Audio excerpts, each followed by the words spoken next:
Zeus put together a devilish plan. He ordered the god of the sun, Helios, to put out his fires. Then he commanded his son, the god Hermes, to slow down the course of the moon and asked the god of sleep to send all of mankind to sleep so that no one could see what was about to happen.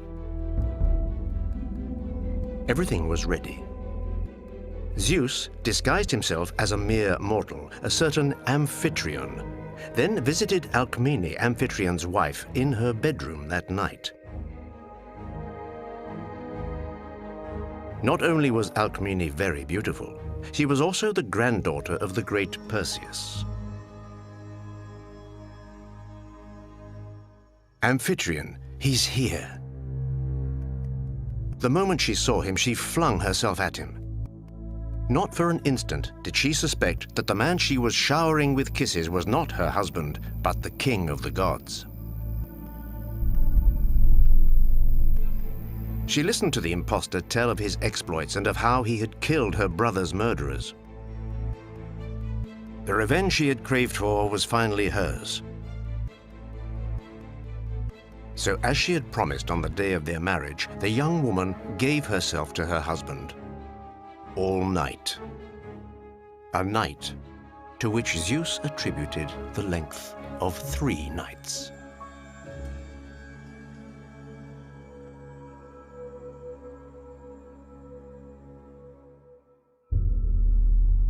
Dawn finally came. Helios had reignited his fires. The king of Olympus returned to his palace high up in the clouds. It was time. For the true Amphitryon had returned home. Flushed with victory, he was impatient to taste the rewards of his wife's promise. He entered her bedroom. He found her drowsy, as if she were exhausted. She barely reacted when he slipped into the bed beside her. Once their lovemaking was over, Alcmene gently pushed him aside. She asked him where he had suddenly found this new energy and begged him to tell her once more of his warrior feats. Amphitryon was confused. What was she talking about? His mind was overcome with doubts. He wanted to know the truth. He hurried to see the famed diviner Tiresias. Tiresias listened. A smile suddenly lit up the old blind man's face, and he declared, "You have been cheated on, my friend." Amphitryon felt his knees begin to buckle. "Yes," added Tiresias, "and the guilty party is Zeus himself." 9 months went by. Alcmene was ready to give birth. On Olympus, Zeus was finding it hard to disguise his impatience. He had already found a name for the child, a descendant of the great Perseus. He would be called Heracles, meaning glory of Hera. Hera was the name of Zeus's legitimate wife. By choosing to name the newborn after her, Zeus, who knew how irascible and jealous his wife could be, hoped to please her and receive her good grace.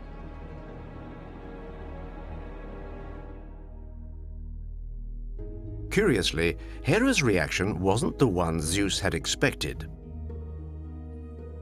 Unmoved, she declared to her husband, "Swear to me that the first child to be born, the direct descendant of the great Perseus, will one day be king."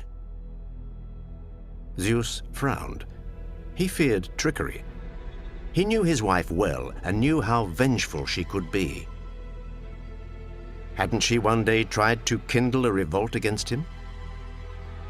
And yet, so excited was he by the forthcoming birth of his son, whom he knew would possess extraordinary strengths, he made the oath to his wife.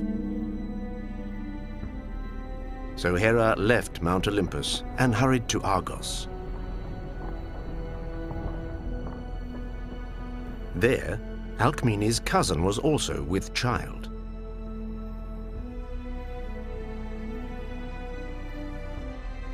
With one of her secret spells, Hera provoked a premature birth.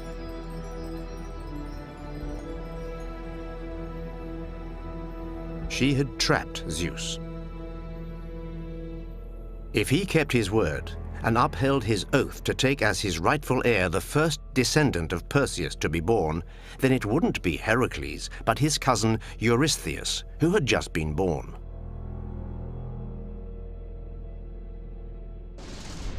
Zeus was distraught and furious. His head became filled with the blackest thoughts. Hera, though, howled with laughter at the dirty trick she had played on her husband. But still she wanted further revenge. Barely had Heracles come into the world when she sent 2 evil snakes to the infant's bedchamber. She counted on doing away with the child during his sleep. That day, Heracles would discover his incredible strength. Woken by the hissing of the 2 snakes, he leapt from his cradle, grabbed the 2 reptiles with his bare hands, and strangled them to death.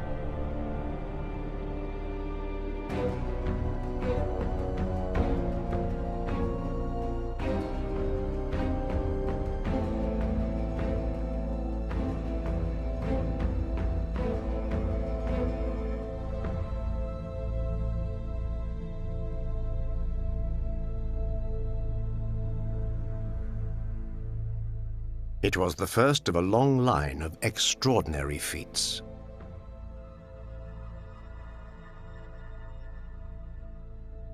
Heracles grew up. He was exceptionally tall. He was doted with a muscular strength the likes of which had never been seen on Earth. Zeus had given him one of the best tutors, but the pupil was far from compliant. One day, his music teacher decided to punish him for being insolent. Heracles lost his temper. He grabbed his lyre and hit his teacher so hard with it, he killed him. This quick-tempered nature concerned Alcmene and Amphitryon, to whom Zeus had finally revealed the truth about the child's origins and who agreed to raise him as their own son.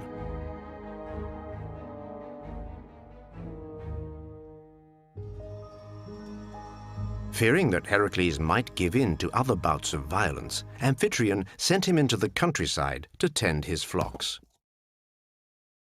From the wood of an old olive tree, Heracles fashioned himself a club.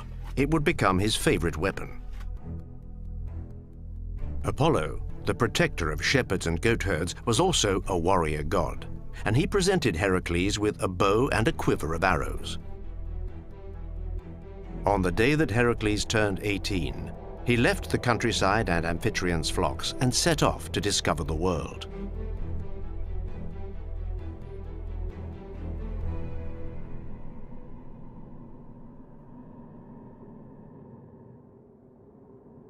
Soon, Heracles would also discover love in the shape of the daughter of the king of Thebes.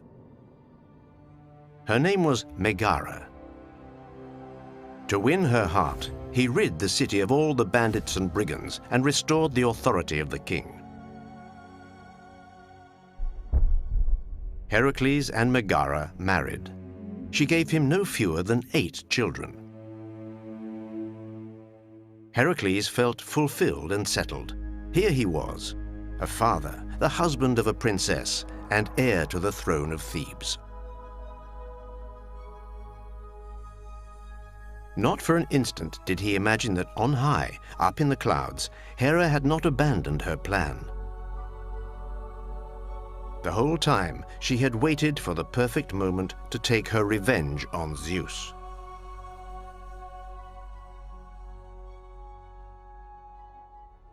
She saw Heracles playing tenderly with his sons. It was on these unfortunate innocents that she would unleash her wrath. Hera inflicted madness on Heracles.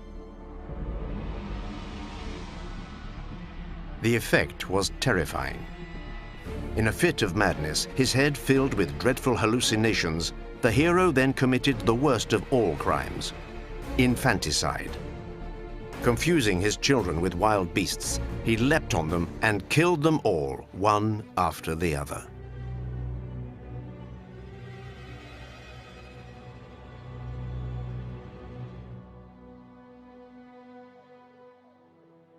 When he came to his senses, Heracles realized the full horror of his deed. He fell into deep despair. He had to pay for his crime. He had no choice.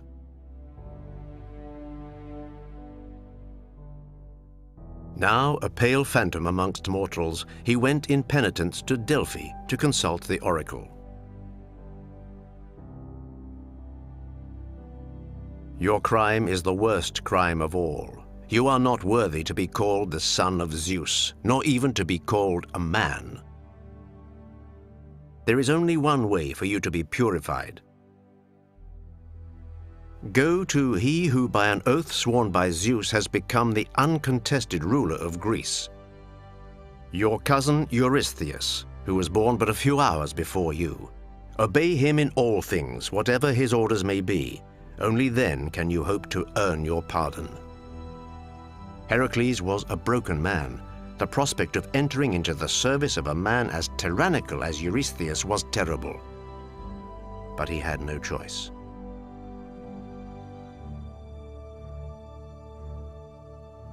When he came before his cousin, Eurystheus looked him up and down, eyes full of contempt.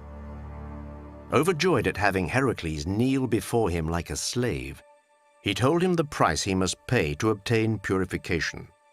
He was to carry out 12 labors, all of them deemed impossible. And when he spelled out the list, inspired by the unyielding Hera, even the old stones of the palace shook with fear.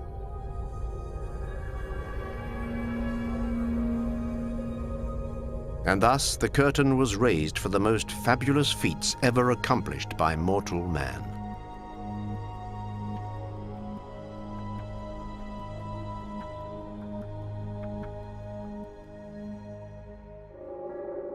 The first of the 12 labors could be fatal for Heracles. It consisted in slaying a monstrous beast, the fruit of love between infernal creatures, a lion with a magic hide, similar to a carapace, the lion of Nemea.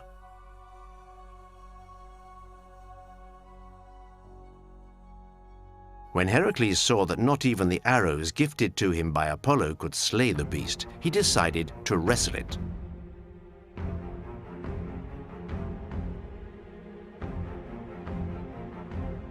He grabbed the creature by the neck and broke it. Then he carefully skinned it, and with leather harder than iron, made himself a helmet and impenetrable armor. Attired in this, he returned to the court of Eurystheus.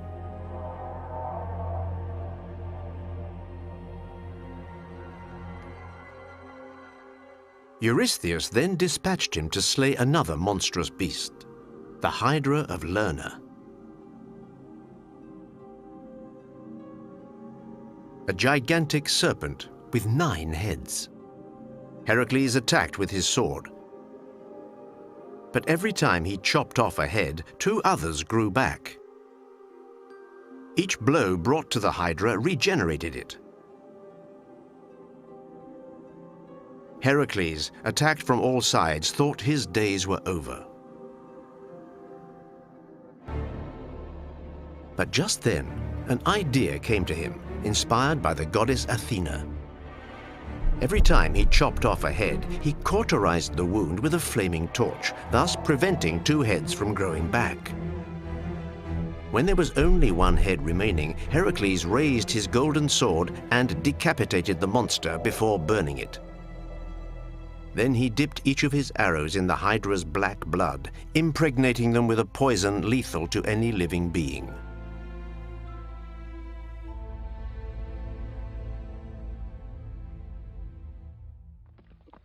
Heracles' labors were far from over.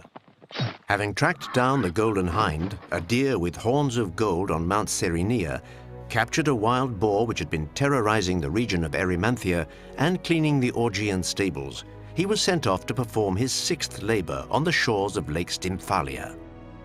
There, a huge flock of birds haunted the swamps. Their heads, beaks, and wings were made of bronze, and they could shoot their feathers like arrows to kill humans, which they would then devour.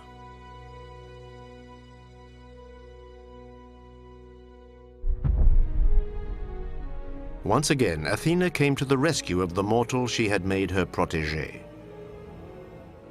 She gave him a musical instrument, until then unknown, a crotala, which, when rattled, produced a strange sound which terrified the birds, causing them to fly off and allowing our giant hero to pick them off one by one with his poisoned arrows.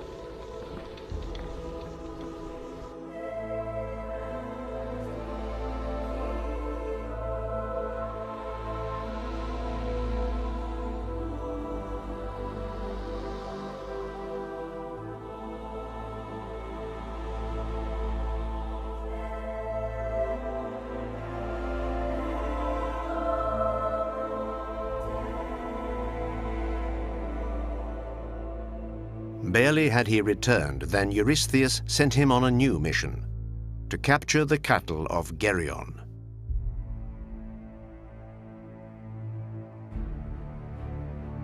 Geryon was a giant with 3 bodies and considered to be the strongest man on Earth. He dwelt at the far end of the world, where 2 islands faced each other, separated only by a narrow strait.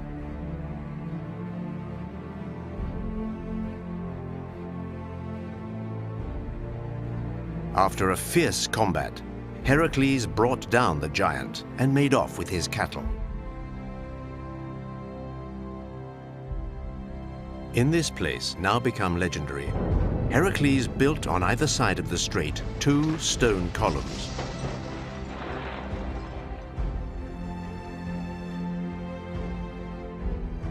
These would later be named by the Romans the Pillars of Hercules.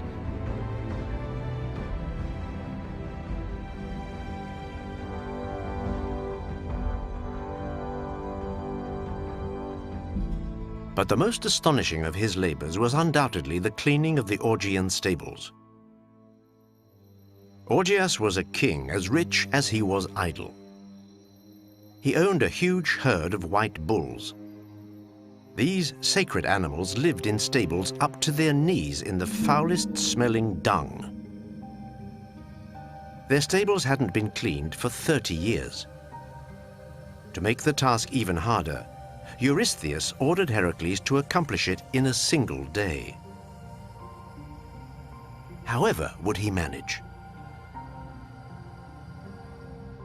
The hero made a vast breach in the stable walls. Then he rerouted the 2 rivers which flowed nearby.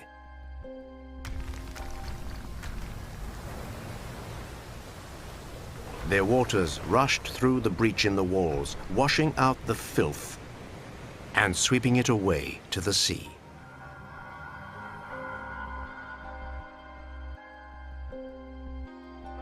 There was also the capture of the Cretan bull and stealing the mares of Diomedes. After which, he had gone to the land of the Amazons, where he obtained the girdle of Hippolyta, their queen. And the long quest which took him to the fabulous garden of the Hesperides, from where he returned with the golden apples which the earth goddess Gaia had given to Hera as a wedding gift.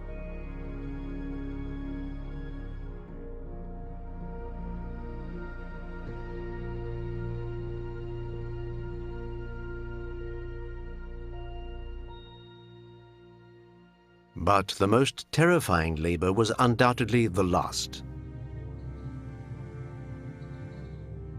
Heracles now had to venture into the kingdom of the dead, to the depths of the underworld, to capture and bring back Cerberus, the 3-headed hound that guarded the gates of hell.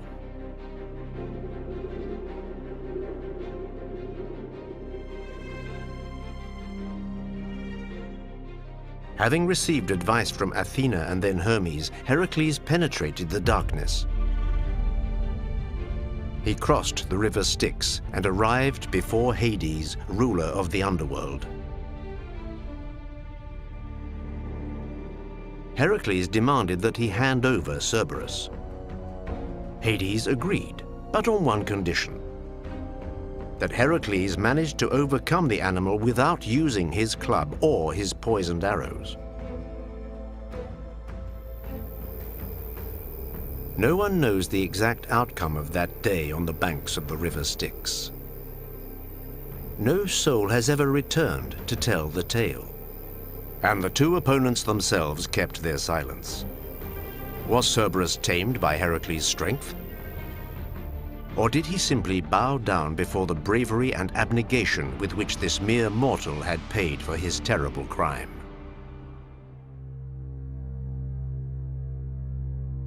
The cousin of Heracles, the perfidious Eurystheus, who since the beginning had orchestrated the 12 labors, was terrified by the sight before his eyes. There, still alive, stood the valiant Heracles, and at his feet the three-headed dog Cerberus, the nightmare of mortals, his neck leashed and with searing eyes.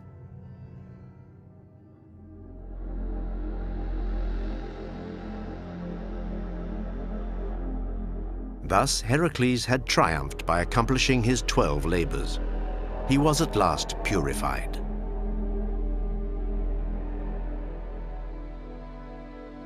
But then came the day that Hera would finally apply the fatal blow to her enemy. Heracles had just wed the beautiful Deianira. As the couple were crossing a river, a sudden flood blocked their way. Heracles was a good swimmer, but even he could not defy the swirling waters and carry his bride on his shoulders. Just then, a creature plunged into the river, the centaur Nessus. He offered to ferry the young woman to the riverbank on his back, while Heracles should make it on his own to the other bank. Heracles agreed. The centaur was first to reach safety. When Heracles set foot on the opposite bank, he heard the screams of Deianira. Nessus was attempting to rape the young woman.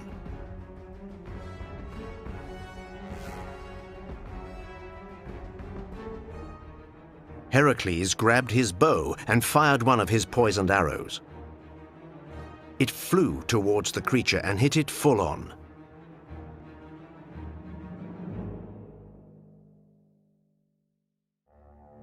Realizing he was dying, Nessus took off his tunic, gave it to Deianira, and with his dying breath said, "I have been punished. Now let my death profit you. Accept my tunic, soak it in my blood, and give it to your husband. It will forever keep his love for you alight." Deianira did exactly what the centaur had told her. Then she presented Heracles with the tunic. At first, Heracles merely felt a slight tingling, then unbearable itching, and finally, a burning fire devouring him from the inside. Struck down by the pain, he tried to rip off the tunic, but it was his skin stuck fast to the cloth which was ripped to shreds. He realized that Deianira had been tricked.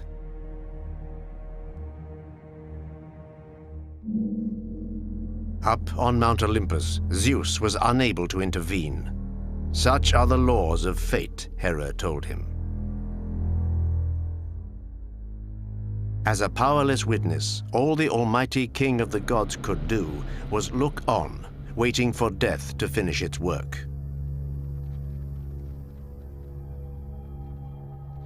When Heracles finally let out his death rattle, Zeus sent down a thunderbolt. A cloud appeared, and amid thunder and lightning, lifted the hero into the sky to the gates of Olympus.